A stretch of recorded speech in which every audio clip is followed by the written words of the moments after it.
Je me rends compte que la gestion des émotions n'est pas toujours facile, notamment en ce qui concerne le stress. Le stress est un état d'esprit que je crée moi-même et je dois comprendre comment je suis devenu stressé ou dépressif.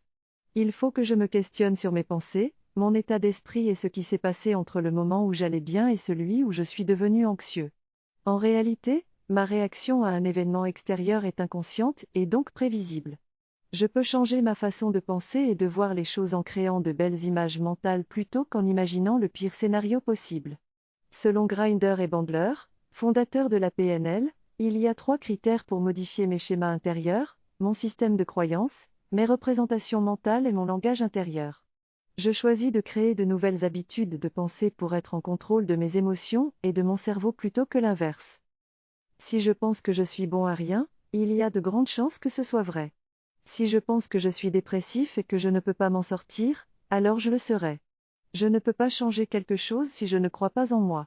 Pour avoir une bonne santé mentale, il y a 3 critères, mes pensées, ma façon d'organiser mes pensées et ma physiologie.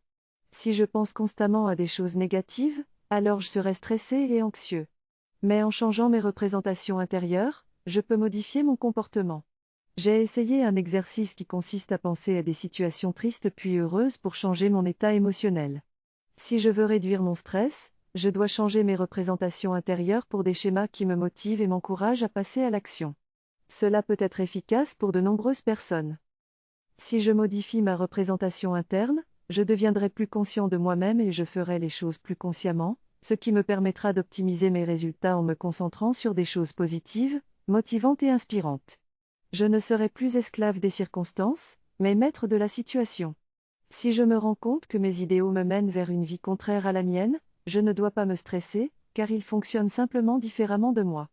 Je dois apprendre à utiliser mon cerveau différemment et à être conscient afin de réaliser mon plein potentiel. Pour cela, je dois faire régulièrement des exercices pour comprendre ce qui se passe à l'intérieur de moi, comprendre mon comportement et m'améliorer en conséquence.